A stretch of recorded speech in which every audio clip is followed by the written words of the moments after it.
The Warrens kicked me out for their biological daughter. They called me a penniless thief and a fake. My sister Lilah framed me for her own fall. Then, my real brother arrived in a fleet of helicopters. I am actually the heiress of the ultra-wealthy Smith family. I am a genius doctor and a world-class designer. Now the Warrens are begging for my help to survive. I will watch them lose everything in total disgrace. Katherine, you are no longer a member of the Warren family. Pack your things and get out. The woman I called mother for 20 years stares at me with pure contempt. Her arm is wrapped around another girl, Lilah, who is sobbing into her shoulder. Mom, please, you've misunderstood.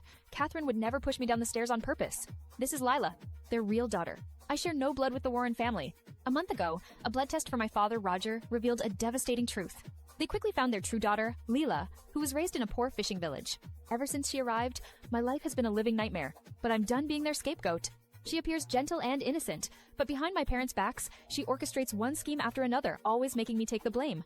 They tell me I stole her life, that I owe them an immeasurable debt. I look down at the tiny, almost invisible bruise on Lilah's knee. If I really wanted you dead, I would have made you jump from the rooftop. That would have been faster. The entire room falls silent. They all stare at me in disbelief. So, you really do want me dead? A flash of triumph glints in her eyes. She thinks my words have sealed my fate. You ungrateful monster, I'm calling the police right now and reporting your attempted murder. She grabs her phone, her hands trembling with rage. Go ahead, I'm not the one who should fear a police investigation. I see a flicker of panic in Lilah's eyes before she hides it with more tears. Enough. He pulls a small stack of cash from his wallet and holds it out to me. My father, Roger, steps forward. He's not protecting me. He's protecting his company's reputation from a scandal. Your true family lives in some poor village. Take this for your journey and leave us. After all the years I helped build their reputation, this is what I'm worth. A few bills. I stand up straight. My dignity the only thing they can't take from me. Keep it. You might need it for your brain and eye treatments. Then, I lock my gaze onto the real monster in the room. But before I leave, I want the truth. Lilah, tell us. How exactly did you fall down those stairs? A piercing scream shatters the silence of the Warren estate. It's my stepsister, Lilah, crumpled at the bottom of the stairs. In an instant, my adoptive family surrounds her, their accusations flying at me like daggers. Katherine, what did you do to your sister? They don't ask for proof. They never do. I stand in silence as Lilah sobs in my mother's arms, playing the perfect victim. I have my dignity. Please stop humiliating me, Katherine. As she cries, she shoots me a fleeting, triumphant glance. She thinks she's already won. She thinks I'm cornered. But she's wrong. I am perfectly calm, because I knew this was coming. I calmly pick up a small remote from the coffee table. With a single click, the living room projector hums to life. An image appears on the massive screen, the security footage from the hallway. We all watch as Lilah walks normally to the top of the stairs. She pauses, looks around, and then carefully lies down, clutching her leg. Dad, Mom, help me! My leg! The color drains from Lilah's face. My parents stare at the screen, utterly stunned. The truth is undeniable. Her fall was a pathetic, staged performance. But even when caught, she finds a new way to be the victim. My father's stern expression softens with pity. I'm sorry, I was just afraid you loved Katherine more. I just wanted to test you. Luckily, Katherine is generous enough not to hold this against you. I cut him off before he can finish. I'm not. My mother, Ariella, turns on me, her eyes blazing with fury. Do you have to be so unforgiving? If you hadn't stolen her place in this family, she would never have done this. I've heard this 1,000 times. I am finally done. I said I'm leaving, and I meant it. I have no interest in the Warren family's inheritance or your worthless legacy. I turn and walk upstairs, leaving them in a suffocating silence. Moments later, I return with a single, small canvas bag. That's it. They stare, shocked. They think it's a performance, a bluff to make them beg me to stay, but they say nothing. They just watch in cold silence as I walk towards the door, finally free. As I'm about to leave forever, my stepsister Lilah smirks at me. Before I can answer, she yanks the canvas bag from my hand. It falls, spilling its contents across the marble floor. Among my few belongings, a jewelry box rolls open. Katherine, you're a thief. How could you take this? A bracelet studded with deep blue diamonds glitters under the light. I calmly bend down and pick up the bracelet. Is that all you're taking? Trying to make Mom and Dad pity you? That's a Katrine original. It's worth $10 million. My adoptive parents, Roger and Ariella, stare at it with undisguised greed. You are not our real daughter. That bracelet belongs to Lilah. Give it to her now. You shouldn't take things that don't belong to you. They think my grandmother Hazel gave it to me. They are shameless. And what makes you think Grandma gave me this bracelet? Really? Then tell me, when did Grandma pass away? The truth is, I designed it myself. It was a gift for the only person in this house who ever showed me kindness. Lilah tries to play the victim. I just wish I could have seen Grandma one last time. Silence. Lilah freezes. She has no idea. They could never have afforded to buy this. My parents stiffen. They know she died 5 years ago, long after this family went broke. Even if she didn't buy it, the Warren family paid for it. I let out a small, humorless laugh. I can't believe I wasted my breath arguing with a fool. I turn and walk out of the house without another word. I hear them behind me, convincing themselves the bracelet must be a cheap fake. But as I walk down the hill, a thunderous roar fills the air. A line of helicopters sweeps across the sky, heading straight for me. They land smoothly nearby, and a man in a perfectly tailored suit steps out. He strides toward me with a confident smile. "You must be my little sister. You were waiting for me, weren't you?" I take a step back, staring at the man in front of me. This can't be real. Behind him, a fleet of military-grade helicopters roars, kicking up dust. I think you have the wrong person. He's dressed in a custom suit, a limited edition watch on his wrist. He looks nothing like the poor fishermen the Warrens told me were my parents. The man offers a gentle smile and holds out a piece of paper. My gaze drops to the document in his hand. I haven't. Your name is Katherine Warren, and you are my sister. It's a paternity test. My eyes lock on the result. A 99.99% genetic match to a man named Lawrence Smith. Callum explains everything. My real mother gave birth to me prematurely while on vacation, but I was stolen from the hospital by a grieving couple. On that same day, a fire broke out. In the chaos, a nurse mistakenly switched my ID tag with another infant's. It all clicks into place. My real family, the Smiths, are one of the 4 wealthiest clans in the country, a dynasty the Warrens could never hope to touch. Did you really bring all these just to take me home? I look from his face to the helicopters waiting behind him. I bought them on the way here. You're the first passenger.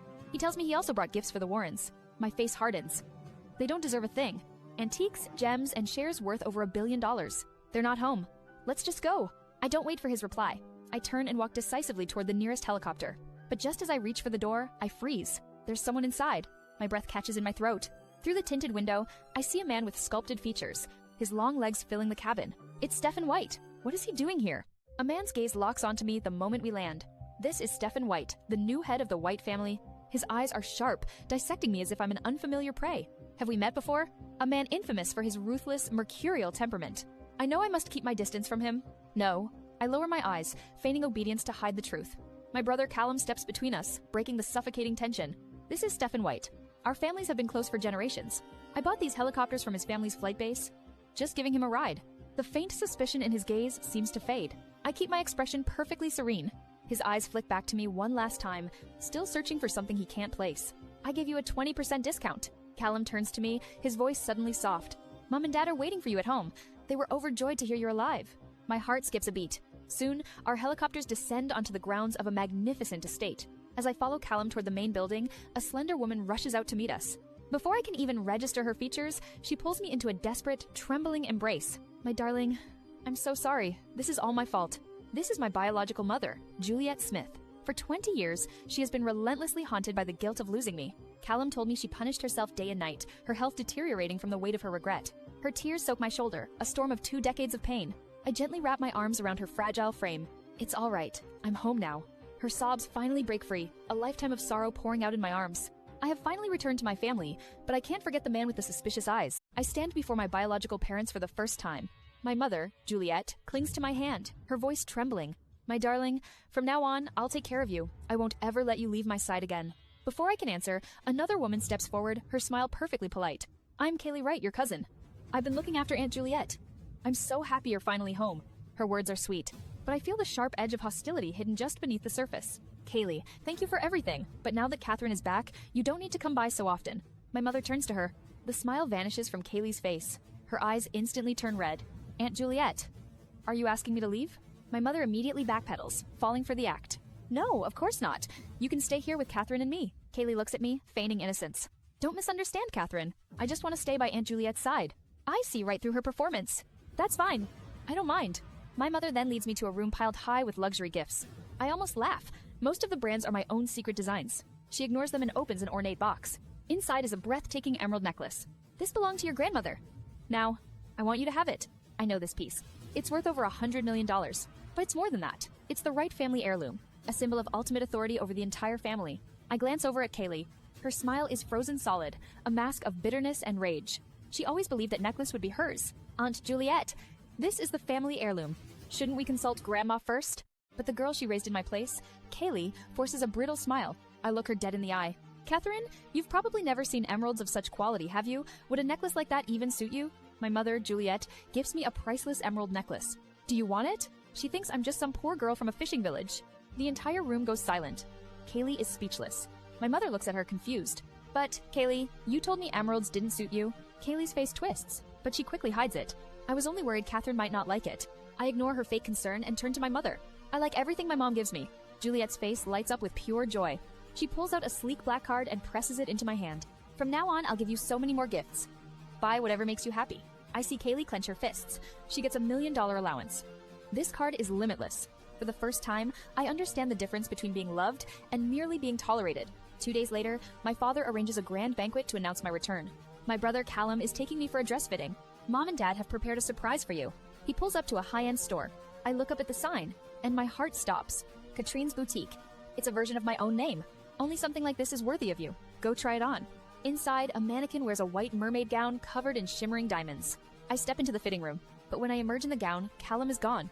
Suddenly, a sharp voice cuts through the silence from the doorway. Katherine? What are you doing in Vroixie? I was trying on a sequined mermaid gown when I heard their voices. Are you following us, Katherine? My adoptive mother, Ariella, and her daughter, Lilah, stood there, their faces twisted with shock. You ungrateful wretch! Why are you stalking us? They expected to find me destitute and begging on the streets, but I stood before them, radiant in a dress they could only dream of. You should get your heads examined. What did you just say? The meek girl they used to bully was gone forever. I knew you were unreasonable. I didn't realize you'd gone deaf as well. Lilah's face twisted into a fake smile as she turned to the sales assistant. I'm so sorry. She's my relative. She loves trying on things far beyond her means. There's no way she can afford that dress. I'll take it instead. She then pulled out a golden card, waving it like a trophy. You need a membership card to shop here, you know. My fiancé, Zachary, gave me this one. Zachary, my childhood sweetheart, the man who abandoned me for her the moment she returned. The famous designer Katrine is even designing my wedding gown. You should come to the wedding. They really thought the world's top designer would work for them? I almost laughed. You're not qualified. You're just bitter because Zachary chose me. But before I could reply, the sales assistant stepped forward politely.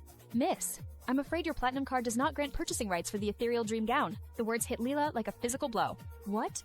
The Blake family is the richest in Antwerp. If his card isn't enough, whose is? Only diamond card holders or above are eligible. Their faces burned with public humiliation. Ariella pointed a trembling finger at me, desperate to recover her dignity. So what? Do you really think she has a diamond card? I met her furious gaze with a faint, calm smile. You're right.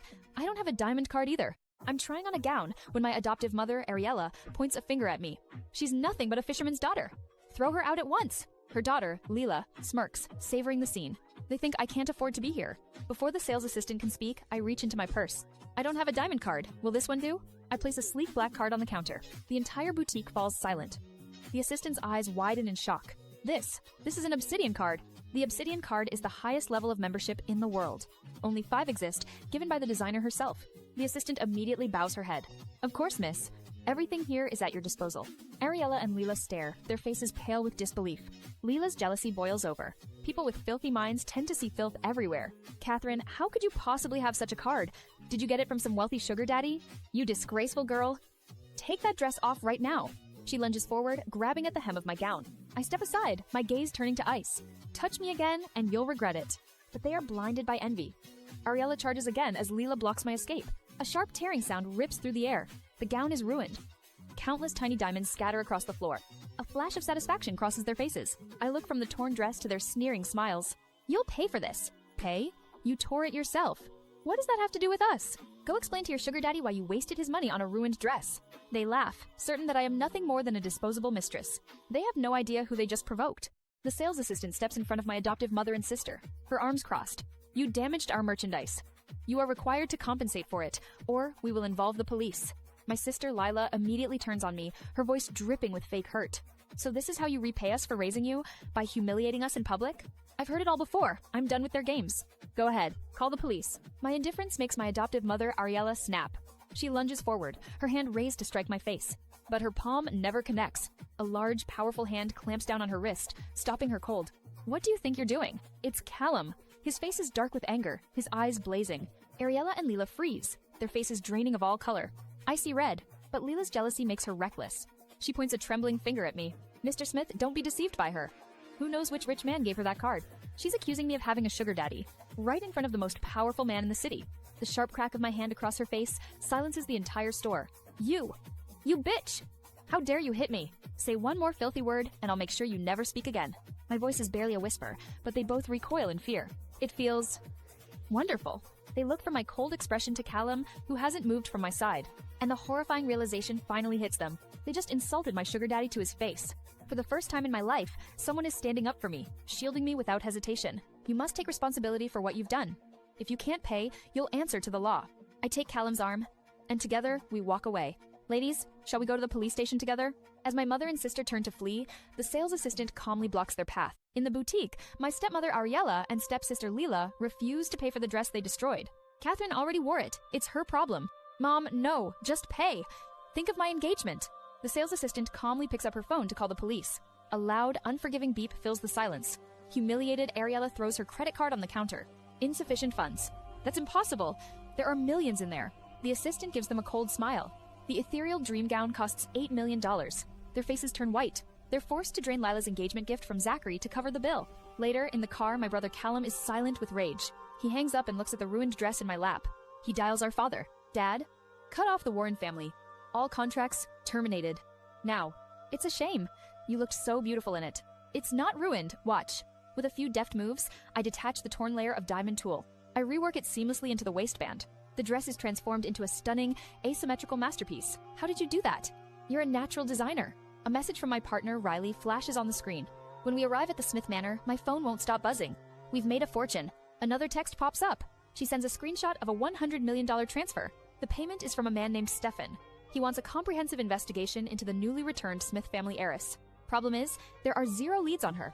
You'll have to handle this one personally, Katherine. I'm on the phone with my business partner, Riley. Katherine, you're a Smith now.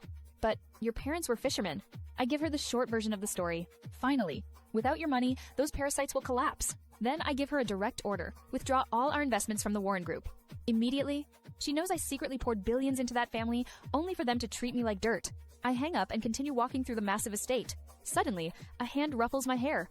I look up and see a face from movie posters. Welcome home. I'm Josiah, your second brother. Another man approaches, his expression serious behind gold-rimmed glasses. Josiah. You scared her. This is Brayden, my third brother, a genius scientist. I realize none of my brothers are ordinary people. Hello, Josiah. Hello, Brayden. Come on, we got you something. He grabs my hand and pulls me toward 2 cars in the driveway. The trunks of his sports car and Brayden's Mercedes are wide open. They are overflowing with boxes. It's the entire Veritas collection. Jewelry, clothes, accessories from my own secret brand. The same collection Riley just told me was completely sold out. Thank you, I really like them. They see my calm and mistake it for sadness. They think I've suffered too much to even show happiness. Josiah suddenly pulls me into a tight hug. From now on, whatever you want, I'll get it for you, anything. Me too. But as I feel the warmth of a real family for the first time, I see her. Not far away, my adoptive sister Caylee is watching us. Her face is twisted with pure, burning jealousy. The Warren family arrives at the gates of the powerful Smith Manor. They're here to finalize a $10 billion deal, but a row of guards blocks their path. We have a meeting with Mr. Smith. Get out of our way. You're just a guard. The head guard, Carson, gives them a cold look. He has a message directly from the head of the family, Lawrence Smith. Mr. Smith told us to inform you. Go back where you came from. The Warrens are completely stunned. They came all this way for their last lifeline, only to be treated like trash. Is this how the Smith family does business? You think you can toy with us just because you're rich? Instead of making accusations, you should think about what you did to offend Mr. Smith. Unwilling to waste another breath, he gives a signal. The heavy iron gates slam shut in their faces. Roger is at a complete loss. He hasn't even met a Smith. How could he have offended them? But his daughter Lilah remembers their run-in with Katherine at the mall.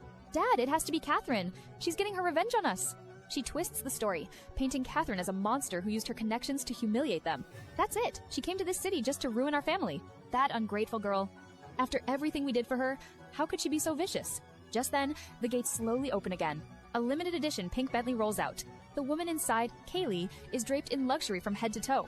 The Warrens watch as the guard addresses her with immense respect. They instantly assume she must be the new, long-lost Miss Smith. A desperate, ugly plan forms in their minds. They rush forward and throw themselves in front of the car. The Bentley screeches to a halt. Caylee glares at them, her mood instantly ruined. Miss Smith, we have something important to tell you. Katherine is a vile, scheming woman. You absolutely must watch out for her. I stand face to face with my former adoptive family, the Warrens. A strange woman is with them, her gaze sharp and calculating. And you are? Before I can answer, my former sister Lilah lunges forward. She's a thief. We drove her out of our family because of it. She seduced Mr. Smith and ruined our business. Please, Miss Smith, you must help us expose her. I watch as a flicker of realization crosses Caylee's eyes. This is her opportunity to use them against me. She understands immediately. They have no idea I'm the real Smith heiress they've heard so much about. I can't report this myself, but I can give you a chance to reveal her true nature. She pulls an elegant invitation from her purse. My former father, Roger, snatches the card, his eyes wild with greed. You haven't received an invitation to the Smith family banquet, have you? She'll be there. They believe they are setting a trap for me, but they are just pawns in her game. But that night, my real father, Lawrence, discovers everything the Warrens did to me. The next morning, his fury is cold and quiet. My brothers Callum, Josiah, and Braden all nod in firm agreement. Katherine, before tomorrow's banquet, we are officially restoring your surname. You will be a Smith again. Their silent support is a fortress around me. All right. From this day forward, I am Katherine Smith. My father even offers me one of the family's design companies to manage. I politely decline for now, but from the top of the stairs, I see Caylee's face twist with jealous rage. My brother had just denied her the same request, calling her inexperienced. Suddenly, a piercing medical alarm shrieks from upstairs. It's coming from my mother's bedroom. I bolt up the stairs, my heart pounding in my chest. But Caylee is already there, blocking the doorway. This is your fault. Aunt Juliette's condition worsened because of you. If you go in now, you'll only make things worse. The medical alarm blares through the mansion. Just as Caylee's face hardens, an angry voice booms from the staircase. We all rush to my mother's room to find her pale and struggling to breathe. Before anyone can act, my cousin Caylee speaks, her voice full of fake concern. Aunt Juliette has been under such emotional strain. Any disturbance can trigger an episode. She's blaming me for our mother's collapse. But my brother Callum immediately shuts her down. Katherine was with us downstairs the entire time. How could she be responsible? Mom's health has only improved since Katherine came back. She's the remedy, not the cause. What is going on here? How could this happen? Caylee's confidence returns instantly. A man in a white coat storms into the room. This must be the famous Dr. Moore. Dr. Moore, please don't be upset with Katherine. She just returned from the countryside and doesn't understand. My other brother, Josiah, steps in front of me, shielding me. The doctor looks me up and down with disgust. If you don't understand, then follow professional guidance instead of interfering. Your carelessness made her worse. He points a finger right at my face. She exhausted herself arranging that banquet for you. This is your fault. All this time, the monitors are still beeping. My mother is still in distress. But this doctor isn't treating her. He's just here to attack me. Aren't you going to treat her? The hallway falls silent. Caylee smirks, thinking she has finally turned my family against me. What do you know? An ignorant girl like you. She wouldn't have collapsed at all if you weren't here. Katherine, please don't cause any more trouble. But I ignore her. I turn my gaze to the so-called expert. She wants everyone to see me as a burden, a thorn in their side. Where did you find such an incompetent doctor? The so-called expert Dr. Ricky stares at me, his face red with anger. You dare call me incompetent? I don't have time for his fragile ego. My mother is dying. If you can't handle this, then get out of the way. I stride past him, straight into the bedroom. What are you doing? Have you lost your mind? You'll kill her. But my father's voice cuts through the noise. That's enough. Katherine is her daughter. She would never act recklessly. My cousin Caylee's face twists with pure jealousy. Just then, my mother convulses on the bed. A mouthful of dark blood spills from her lips. Juliette. Ricky fumbles with his useless emergency measures as another wave of blood splatters his white coat. Suddenly, the heart monitor lets out a long, piercing shriek. Mr. Smith. I'm afraid she may not last much longer. He didn't get to finish. In one swift motion, I seize him by the collar and hurl him aside. The tall man slams into a table and crumples to the floor like a rag doll. You threw me? Are you trying to kill me now? I ignore his pathetic cries and rip the IV line from my mother's arm. Are you insane? He scrambles up to stop me, but I don't even look back. Someone stop that useless fool. Instantly, my brothers Callum, Josiah, and Braden step forward. They form a human wall, blocking Ricky completely. Caylee sees her chance to ruin me slipping away. Katherine! She can't survive without those medications. You'll kill her. Shut up. The room falls silent. Caylee turns to my father, her eyes filling with fake tears. Lawrence, are you really going to stand there and watch while she kills Aunt Juliette? My mother is dying on the bed. The so-called expert, Dr. Ricky, has just given up all hope. Katherine, can you really do this? My own father looks at me, clinging to a final, fragile hope. This is insane. The entire family has lost its mind. I ignore their noise and open my case. Mr. Smith, if you trust this girl and something goes wrong, it is not my responsibility. Inside are countless golden needles. The other doctors in the room gasp. Could that be the legendary healer's technique? Impossible. Don't be ridiculous. Even the great Flint Knight couldn't master it. He sneers directly at me. Stop putting on a show. You're just a kid imitating a long-dead legend. I don't waste a single word on him. I sterilize the needles and begin my work. The moment the first needle touches my mother's skin, it begins to hum with energy. A low vibration fills the entire room. Everyone freezes, their eyes glued to the vital signs monitor. With each needle I place, my mother's stats climb higher and higher. She actually pulled her back from the brink. The flat lines turn into steady, rhythmic beeps. Color floods back into her cheeks. The room is deathly silent. I look over at Ricky and Caylee. Their faces are as white as sheets. Prepare some light food. Mother will be hungry when she wakes up. As if on cue, my mother's eyelashes flutter.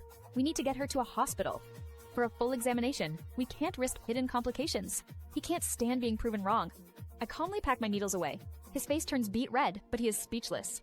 You didn't treat her. You just delayed her death, while your drugs slowly poisoned her. I then turn my cold gaze to the other snake in the room, Caylee. What exactly did you say to my mom right before she collapsed? I stare down the woman who nearly killed my mother. I didn't say anything. The panic in Caylee's eyes is plain to see. Watch your mouth. Next time, I won't be so forgiving. Her face flushes with anger. She looks around for support, but finds none. So she changes tactics, playing the victim. My conscience is clear. If it meant Aunt Juliette would wake up, I would give up my life. My brother Josiah scoffs. He points a finger at the doctor Caylee brought with her. Why would my sister want your life? Your Dr. Ricky was ready to let my mother die. The so-called expert flinches. The other doctors in the room slowly back away from him, their faces full of contempt. One of them turns to me, his eyes wide with awe. But Ricky lets out a scornful laugh. Miss Smith, are you the apprentice of the great physician Flint? I simply shake my head no. Her? She's a child. You might as well claim she was trained by the legendary physician himself. A faint cough cuts through his bitter words. On the bed, my mother's eyes flutter open. Ricky's face goes pale.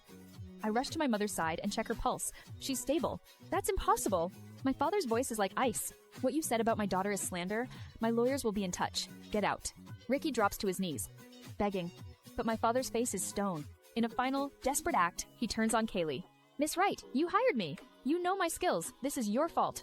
But a weak, raspy voice stops everyone cold. Caylee's composure finally shatters. She turns to my father, ready to spin another lie. I heard everything, Caylee. Caylee looks up at my mother, her face a mask of pure fear. Aunt Juliette. But my mother, Juliette, just stares back with cold, sharp disappointment. Katherine is my child. Anyone who harms her is harming me. Her words shatter every lie and excuse Caylee and her doctor had just spouted. My mother's gaze then softens as she turns to me, her eyes filling with tears of deep regret. Why didn't you tell us the Warren family was hurting you, all those years? Before I can even find the words to answer, her expression hardens into steel. She turns her icy gaze on the doctor. Ricky, go home. Wait for our lawyer's letter. Mrs. Smith, everything I did was out of concern for you. I've given my best for this family. My mother doesn't even bother to look at him again. Get him out. Two massive bodyguards immediately grab Ricky by the arms and begin dragging him away. You can't do this. Miss Wright, are you really just going to abandon me? Caylee stands frozen, her fists clenched so tight her knuckles are white. What? Then, in a flash, she switches tactics, rushing to my mother's bedside. She drops to her knees, grabbing my mother's hand and sobbing hysterically. I was terrified of losing you. That fear made me do something stupid and hurtful. Please punish me. For years, I watched these exact tears work on my mother, softening her heart every single time. But not anymore. Go back to the right estate, reflect on what you have done. My mother slowly pulls her hand from Caylee's grasp and turns her face to the wall, refusing to meet her eyes. She expected a scolding, a lecture, anything but total banishment. My father gives a firm order, and the guards escort a completely defeated Caylee from the manor. I watch her go, thinking this nightmare is finally over. Her face twists into a mask of pure, venomous hatred. But as she steps outside the gates, I see her pull out her phone. She hasn't just been cast out, she has just declared war. If Katherine's reputation isn't completely destroyed at tomorrow's banquet, I'll make sure the entire Warren family can't even stay in the city. My mother, Juliette, is finally stable, but her fight is far from over. I write out the complex prescription that will bring her back from the edge. My brother Callum takes the list, his eyes scanning the rare ingredients. His face falls. Katherine, these herbs. Some of them are nearly impossible to find. This could take weeks. He doesn't know who I am. Not really. I already have them. I pull out my phone and send a photo of the list to my assistant, Riley. Callum stares at me, his shock visible. He has no idea how deep my resources run. A reply from Riley flashes on my screen almost instantly. My heart sinks as I read her message. We have every single herb except for one. Elderroot, the core of the entire prescription. Without it, the medicine is useless. My mother will not recover. Just as despair begins to set in, Callum suddenly claps his hands. I remember now. The White family has an elderroot. Before I can say a word, he's already dialing a number. Stefan? It's Callum. I need to buy your elderroot. Name your price. I'll pay anything. I hear a cool, detached voice from the other end of the line. She understands medicine too? I know he's been investigating me, trying to find the mysterious woman who saved his life. He's talking about me. Now he learns the daughter of the woman he just saw me save is a medical expert. The pieces are clicking into place for him. His suspicion is a dangerous thing. Then Stefan says something that makes my brother freeze. I'll bring it over myself. He hangs up. Callum turns to me, his protective instincts on high alert. When he gets here, keep your distance. That man is not to be trusted. My brother is worried about a suitor, but I know the real danger.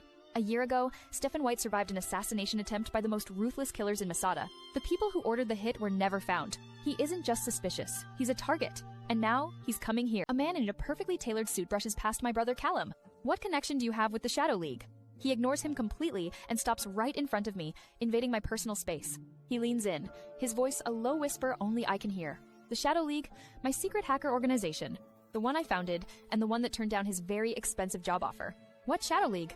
My brother sees this and misreads the situation entirely. He thinks this man is hitting on me. If you have something to say, say it. Why are you so close? Callum shoves his way between us, but Stefan doesn't even flinch. His keen eyes never leave my face. What other skills do you have? I just blink, playing the part of a pure, harmless girl. Why are you so interested in my sister? Are you here for me or for her? Stefan finally gives my brother a cold, dismissive glance. Is there an issue? Stefan has his answer. He knows I'm not some ordinary woman. The unspoken threat silences the entire room. Callum is stunned. See you tomorrow. He places a small metallic object in my hand, the item Callum wanted. And just like that, he's gone. Katherine, do not be taken in by his looks. He is trouble. I know. But without proof, he can't do anything to me. The next day, we arrive at the Smith family's grand banquet. Across the hall, I spot a familiar, desperate group. The Warrens, my old family. Remember, what matters most is securing the investment. Their company is collapsing, and this party is their last hope. Dad, we just need to get on the good side of the Smith's daughter. The investors will be lining up. They have no idea their biggest problem is already in the room. They're pinning all their hopes on charming a rich girl. And they have no idea Stefan is here too, watching everything. I descend the grand staircase in my ethereal dream gown. Tonight, the Smith family is throwing a banquet to welcome me home. But at the bottom of the stairs, a nightmare from my past is waiting. The Warren family. The people who cast me out. They stand there, blocking my way. Their faces twisted with shock and envy. My former sister, Lilah, sneers at me, her eyes burning with jealousy. Katherine, how dare you show your face at Miss Smith's banquet? I meet her gaze without flinching. You're the ones who don't belong here. My former mother, Ariella, spots my gown the same one that cost them $8 million. Her face flushes with pure fury. Shameless girl, we came here today so everyone could see your true colors. Get out! My former father, Roger, looks conflicted for a moment. But Lilah leans in, whispering poison in his ear. Dad, if everyone finds out she slept her way into high society, what will they think of us? That's all it takes. His face hardens with anger and panic. Katherine! We raised you, gave you everything, and this is how you repay us? By plotting against your own family? A cold, humorless laugh escapes my lips. You know better than anyone who the Warren family has always relied on. My defiance sends him into a rage. How dare you talk back to me? I look over the three of them with disgust. The Smith family never invited you. So tell me, who let you in? Ariella scoffs, puffing out her chest as if she holds all the power. Who do you think you are? Miss Smith herself extended the invitation to us. A chill runs down my spine. A complete lie. Because I am Miss Smith, and I never sent them an invitation. The other guests are starting to turn and stare, sensing the commotion. Seeing she has an audience, Lilah raises her voice to a shout. Katherine stole things from us. After we kicked her out, she lied to the powerful Callum, pretending she was still our heiress just so she could seduce him. My adoptive sister Lilah points a finger at me in front of the entire party. Katherine, give up. Once Mr. Smith finds out you're only the daughter of a Fisher family, don't you dare drag the Warren family down with you. A wave of pity washes over the crowd. Lilah quickly adds to the lie, her voice dripping with false sympathy. My adoptive mother, Ariella, steps forward, her face a mask of disappointment. This is our fault. We never noticed you had such distorted intentions. Mom, it's not your fault. Her bad character likely comes from the family she was born into. My adoptive father, Roger, lets out a long, disappointed sigh, completing their performance. They work together perfectly, dragging my name through the mud. Lilah shoots me a taunting glance, certain she has won. The same people who admired my beauty moments ago now turn away in disgust. After today, Katherine, no man in this city will ever give you a second glance. But I remain perfectly composed. I know the Warrens. They would only be this reckless if someone powerful was backing them. You should start thinking about how you'll apologize to Callum. Miss Smith? I cut her off, my voice cold and clear enough for everyone to hear. Every head in the room swivels, following my gaze to a woman in a shimmering blue gown. It's Caylee. The crowd murmurs in confusion. They all know her as Miss Right. But my sister Lilah is completely oblivious. Caylee's confident smile evaporates. Her hands twist the fabric of her dress. She rushes over to Caylee, looping her arm through hers in a desperate show of affection. Miss Smith, what perfect timing. Please, don't hold a grudge against us for Katherine's foolish actions. We've even prepared a gift for you. Caylee's face twitches with annoyance as she tries to pull her arm free, but Lilah holds on tight, then barks an order at me. Hurry up and apologize to Miss Smith. Caylee's eyes flash with panic. She opens her mouth to speak. Miss Warren, you're mistaken. I don't give her the chance to escape. I lock my eyes on hers. When did you ever become a Smith? My adoptive family points at a powerful woman, thinking she's the long-lost Smith heiress. They've been fawning over her all night, ready to use her to crush me, but their plan just exploded in their faces. Wait, you're not the Smith's daughter at all? Why would you lie to us? I'm Caylee Wright, Mrs. Smith's niece. I'm not sure what you heard. The woman, Caylee, just smiles and takes a polite step away from them. The room goes dead silent. Every single guest turns to stare at my family. They don't even recognize Miss Wright? Who let these fools in here? My adoptive mother Ariella's face turns bright red with humiliation. Cornered and ashamed, she does what she always does. She turns on me. This is all you're doing, you selfish brat. Go apologize to Miss Wright right now. Apologize to her? I watch her, completely unfazed by her insanity. Just then, security guards appear to lead my family out. In a final desperate move, my mother starts screaming lies. We have evidence. This spoiled girl has been selfish and greedy since childhood. She stole her grandmother's medical funds to buy herself clothes. And she shamelessly seduces countless men for money. Ask anyone. My adoptive father looks like he's about to faint. You never sent a single penny home. But a cold, enraged voice cuts through her tirade. It's Callum, striding forward in a dark blue suit, his gaze absolutely terrifying. Mrs. Hazel Warren raised Katherine on her tiny pension. And those men she met with? They were clients. She landed projects for the Warren Group. Don't you even have a conscience? Every face in the room freezes in shock. My family stares at him, their faces white with terror. They just tried to slander a nobody in front of everyone. But they picked a fight with the one man they should have never crossed. My adoptive sister Lilah points a finger at me in the crowded hall. Mr. Smith, you can't let her keep deceiving you. She is a big liar. She wants my new family, the powerful Smiths, to cast me out. But my brother Callum's eyes turn to ice. Who is actually the liar here? Lilah's face crumbles and she begins to scream. Lilah shrinks back in fear as my other brothers, Josiah and Braden, step forward to flank me. You have no proof. You are only trying to stir trouble, but Lilah still shrieks, completely in denial. The three Smith heirs form a wall to protect me, stunning the entire room into silence. We are not lying. Why are you defending someone who stole another person's life? A powerful voice cuts through the chaos. It is Lawrence Smith, the patriarch of the family. Because my daughter would never be that sort of person. He's furious he missed his chance to control my new wealth. He calls me his daughter. The truth is finally out. A shockwave rips through the crowd. 10% of the Smith group. My mother, Juliette, rushes to my side, her eyes burning with rage at the Warrens. You know exactly how terribly you treated my daughter all these years. Leave my home at once. That can't be right. She's from a poor fishing family. How could she be your daughter? She cannot accept that my status now eclipses hers. My father looks down at her, his expression cold and final. Katherine is our biological child, and today, I am transferring 10% of my shares to her. It's a fortune beyond imagination, double what each of my brothers hold. The message is clear. I am not just their daughter. I am the most favored one. The Warrens' faces drain of all color. They finally understand their catastrophic mistake. Roger Warren, the man who abused me for years, suddenly lunges toward me. His eyes burn not with remorse, but with pure, unadulterated greed. Why did you never tell us any of this? I meet his desperate gaze, my own expression like ice, and deliver the final blow. Why would I have told you? I have already cut off every connection with the Warrens. My adoptive father's face twists with fury as security moves in. But my adoptive mother, Ariella, fights them. She's demanding billions from my real family. You can't do this. We raised her for 20 years. You owe us. They stare at her, disgusted. I step forward, my voice cutting through the noise. Money is owed, but you're the ones who will be paying me. The entire room goes silent. My adoptive father, Roger, turns ghost white. What did you say? He knows their books are cooked. He knows this means jail. I have copies of your company's financials. My lawyers will get back every cent I invested, or I'll see you in court. Katherine, we're still family. Don't do this. Family? Do we really have that bond? He can't answer. My brother Callum signals the guards. The Warrens are dragged out of the mansion, their protests muffled. A moment of peace. But then my cousin Caylee speaks up, her voice dripping with fake concern. Katherine, if you cut them off so harshly, people might say you're being small-minded. Feel free to settle their debts for them then. I have no objection. Caylee's smile vanishes. My mother, Juliette, gives her a look that could freeze fire. Caylee, I taught you not to be arrogant. Did you not listen? Caylee's father, Jerry, rushes forward, holding an elegant gift box. She was just worried. Look, she brought a gift for Katherine, a sculpture by Shane Campbell. Inside rests a famous crystal bluebird, a piece worth a staggering fortune. The bluebird represents joy. I hope you like it. I look from the priceless sculpture to her fake, apologetic face. How much did you pay for it? My cousin Caylee smirks, presenting me with a gift. Inside is a sparkling bluebird sculpture. It's by Shane Campbell, valued at $50 million. I do hope you feel happy. Her friend Jerry chimes in. She was raised in the countryside. It makes sense she hasn't seen much of the world. They all stare, waiting for me to be overwhelmed with gratitude. But I look at the cheap glass in my hands. I don't like imitations. The room goes quiet. All eyes turn from me to a suddenly flustered Caylee. Katherine, are you saying this is fake? It's obviously a counterfeit. Panic flashes in Caylee's eyes before she forces tears to well up. Looks like your intentions are fake too. If you're upset, I can apologize again. But you don't have to belittle my intentions like this. Jerry steps in, trying to shame my mother. But my mother fixes him with a sharp glare. Katherine, making baseless accusations will only embarrass your mother. My daughter wouldn't claim that without cause.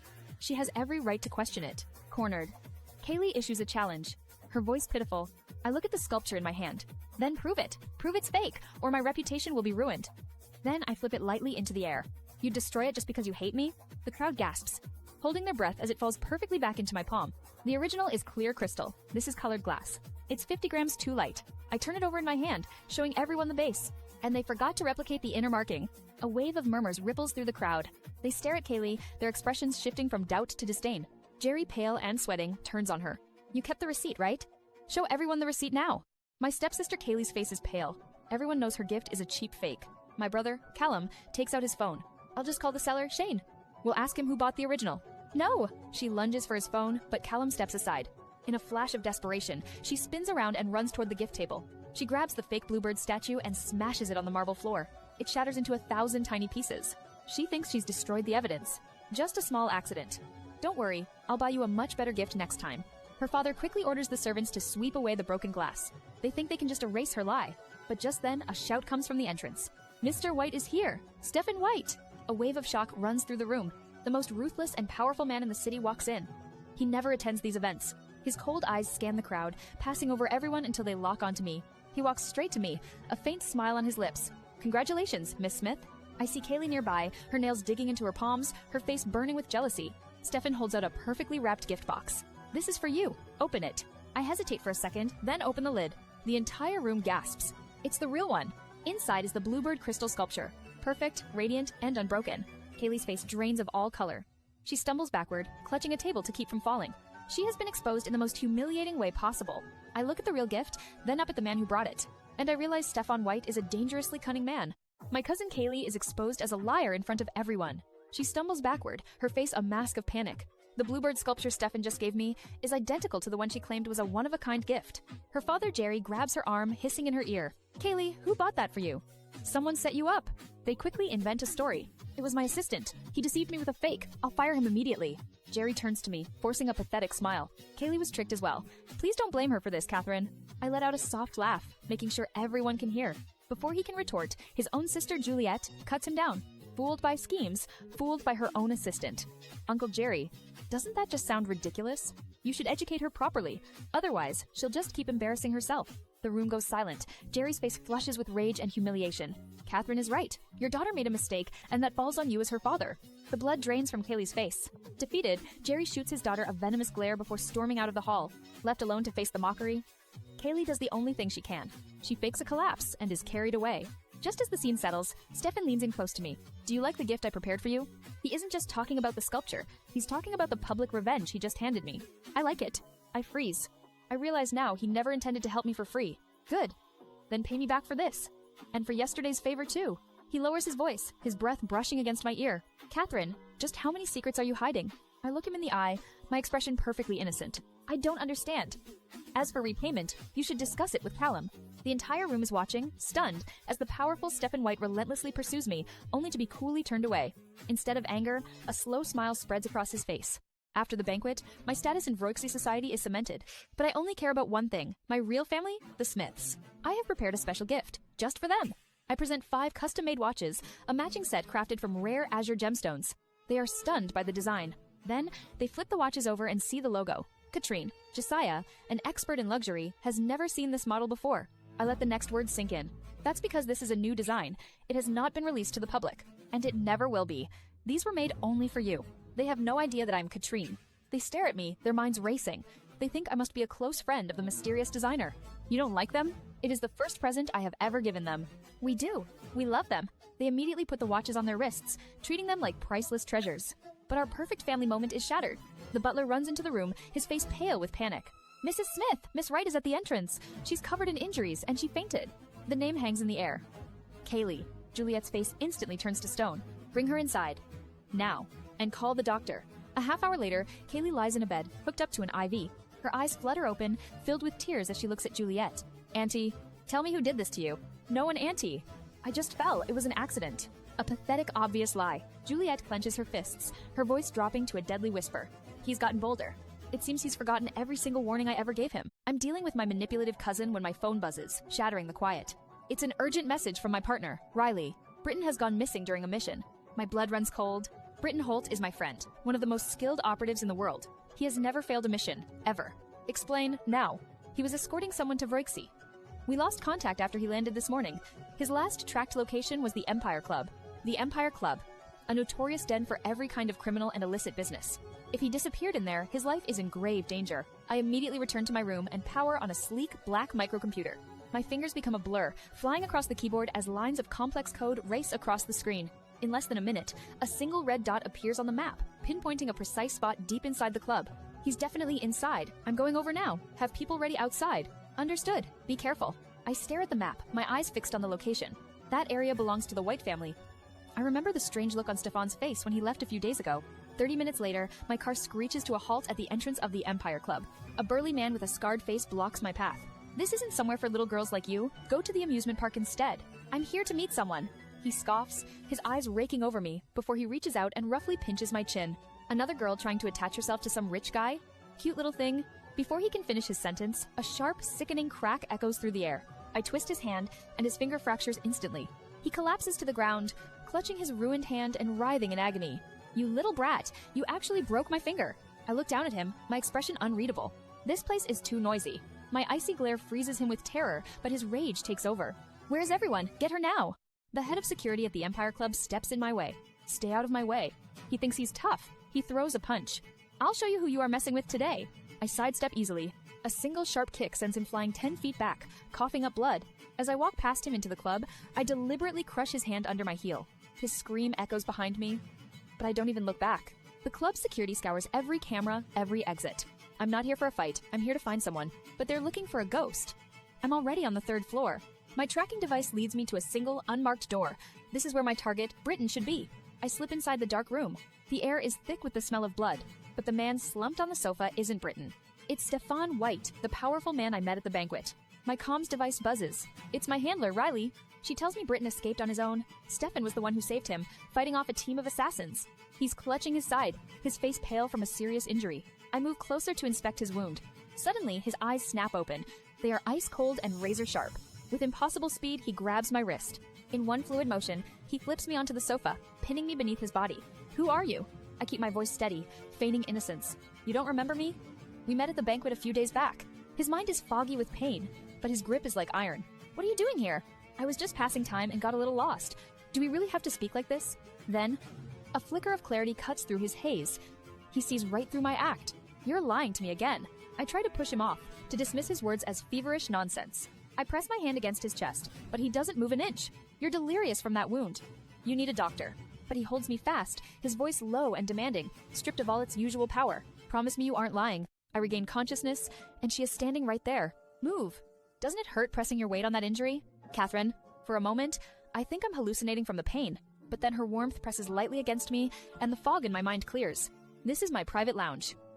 Fortified, monitored by over 100 cameras. No one gets inside without triggering a single alarm, and yet, here she is. I lock my gaze onto hers, silently demanding an answer. Looks like you're the one lying. Without hesitation, she extends a hand and pokes the fresh stab wound on my stomach. The sharp, metallic scent of my own blood hangs heavy in the air. A sharp grunt of pain escapes my lips. I have never encountered a woman so audacious, so effortlessly in control. Hurt and still acting invincible? Do you honestly believe you're untouchable? No. I turn my face away, a bitter, self-deprecating smirk on my lips. Any hint of vulnerability would just give my enemies the advantage they're waiting for. She works with a methodical calm that I recognize. In some ways, we are the same. Remove your shirt. The direct command catches me completely off guard. I feel my ears burn. You've lost too much blood. If we wait any longer, you'll end up in the ER anyway. I hesitate for just a second too long. Before I can move, her delicate hands clutch the collar of my shirt. She leans closer, her fingers gently cleaning the wound with a cotton ball. No internal organs were hit, but you still need a proper medical check and a good rest. Her soft breath skims across my bare skin, and my heart rate surges, pounding against my ribs. Your heart is racing. That's dangerous when you're injured this badly. With a swift, precise motion, she rips the fabric into 2 jagged pieces. I can only gape at her, utterly speechless. I finish wrapping the bandage around Stefan's stomach. As my fingers brush his skin, his whole body goes tense. He grabs my hand, his grip surprisingly strong. That's enough. I pull my hand away with a scoff. If you're so scared of the pain, stop making things worse. I tie off the bandage and stand to leave. Done. You can go home now. But he stops me. You're coming with me, to make sure I get home. He claims there could still be assassins lurking. I roll my eyes, but agree to walk him out. As we head downstairs, he starts asking questions. Where did you learn medicine? From a healer in a village. So you've been in Antwerp all this time? Even a year ago? I stop dead in my tracks and glare at him. If you want to know my history, investigate it yourself. I'm leaving. Before I can move, a commotion erupts from the floor below. Security is screaming about an intruder. All exits are locked. Find her or you're all fired. A guard on the stairs looks up and sees me. There she is. She's right here. Suddenly, every eye in the building is locked on me. You finally show your face. Seize her at once. His men start to move, but a voice cuts through the chaos like ice. Who exactly do you think you're after? The entire room freezes. The security chief's face drains of all color. Seize him and remove him. The chief collapses to his knees, begging, but his own men drag him away. Stefan ignores the chaos and turns his full attention to me. Did anyone else pick on you? I stand before the club manager, the powerful Stefan White silent behind me. This place isn't secure. Your staff couldn't find me. Replace every single one of them. I don't wait for a reply. I just turn and walk away. But I hear Stefan's voice cut through the stunned silence. You heard her. Fire them all. Now, as we leave, the crowd pulls out their phones. The rumors already flying, but I ignore them. In the car, I realize Stefan is burning with fever. We arrive at his massive estate. We're here. He opens his eyes, but they're glazed over and unfocused. I place a hand on his forehead. Your fever is worse. You need an injection. I move to get out of the car, but his hand clamps down on my wrist. His skin is like fire against mine. Stay. I calmly pull my hand free. I walk to his side of the car and haul him to his feet. I wrap his arm over my shoulder, supporting his full weight with ease. A butler runs out, his face a mask of pure shock. Sir. He stares as I carry the great Stefan White up the stairs. I lay him on the bed and efficiently administer the fever-reducing shot. My work here is done. I turn to leave. Miss Smith, won't you stay until he wakes? You can watch him. I walk out of the room without looking back. The butler turns to the bed, only to freeze in terror. Stefan's eyes are wide open, staring back with a chilling intensity. I just dropped Stefan White at his mansion. As I walk away, my phone buzzes. It's a message from my partner, Riley. Target acquired. A politician from Masada is trying to sabotage our weapon supplies. A foolish move. People like us don't tolerate threats to our livelihood. He's still breathing through sheer dumb luck. But her next message stops me in my tracks. I traced the latest arms deal. The trail leads directly to the White family. A chill runs down my spine. Do you think Stefan orchestrated this? The man whose life I just saved. Could he be the one I'm supposed to hunt? Katherine! My brother Callum runs toward me, his face a mask of fury. You went to the Empire Club with Stefan White? What are you talking about? Did something happen at home? He ignores my question and shoves his phone in my face. It's a photo of me and Stefan, taken from behind. A group chat is exploding with messages. I knew it! There has to be something going on between them.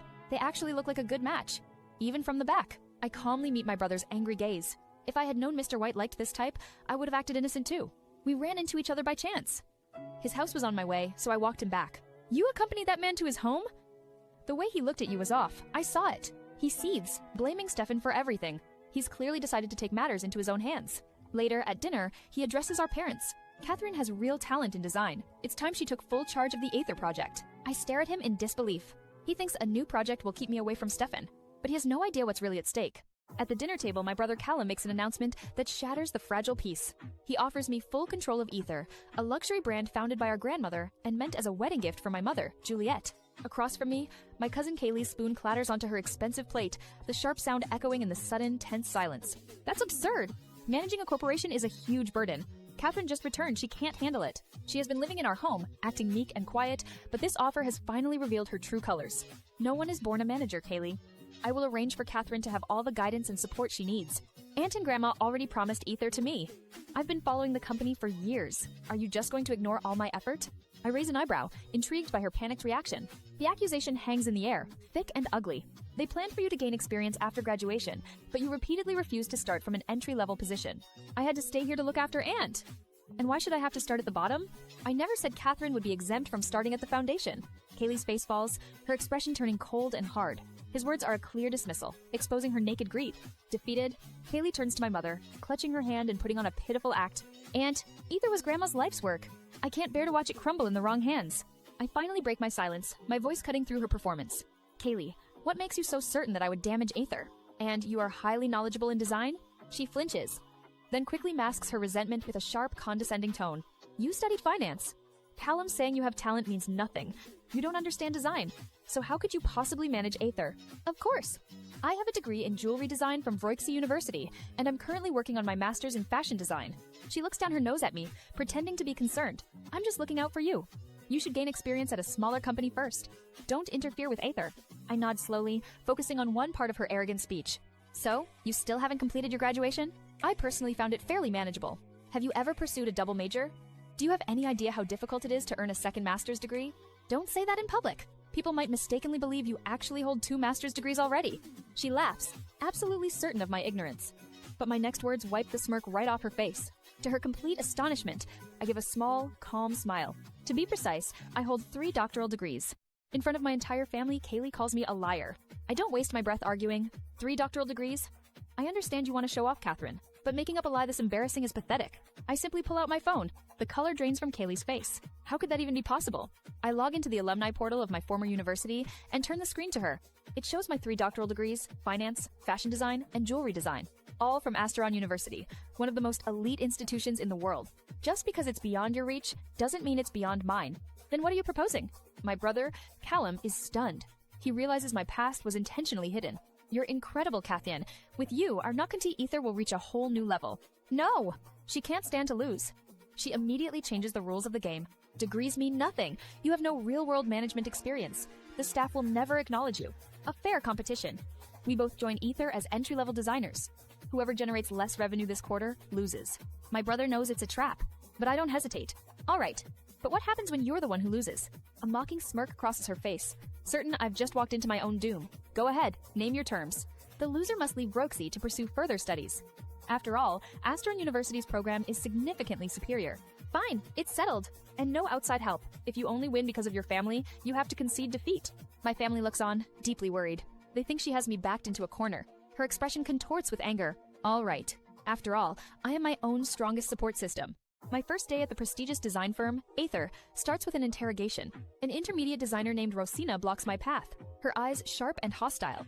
So, what's really going on between you and the department head? Where should I sit? She assumes I used connections to get this job. I refuse to play her game. My defiance infuriates her. Are you pretending you didn't hear me?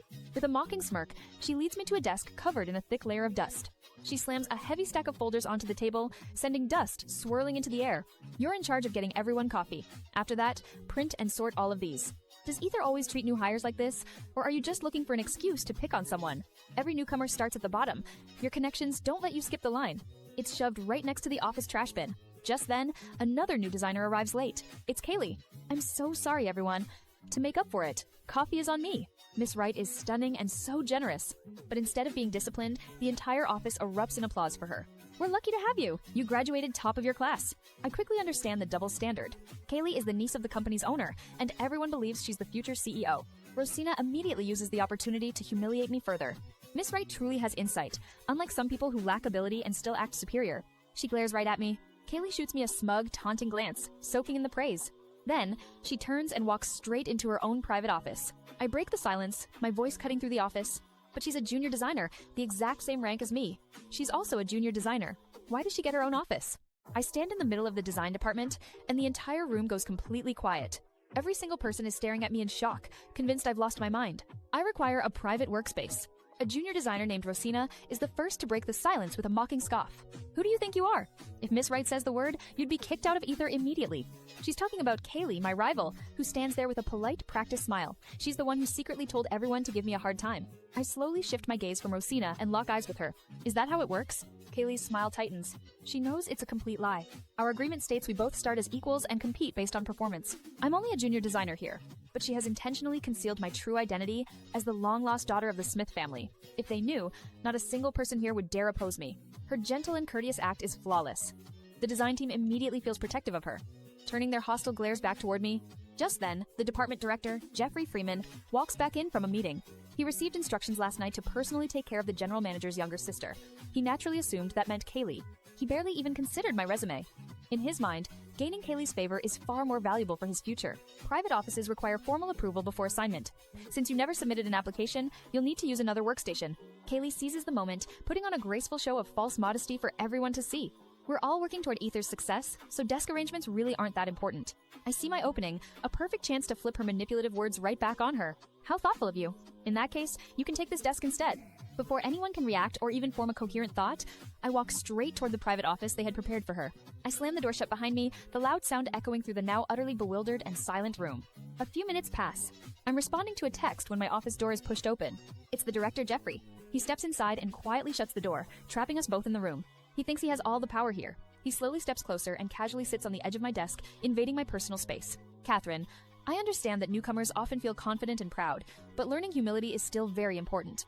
My eyes fix sharply on the surface beneath him, where his expensive suit is now touching my clean desk. I slowly raise my eyes to meet his arrogant gaze, my expression turning to ice. It's getting dirty.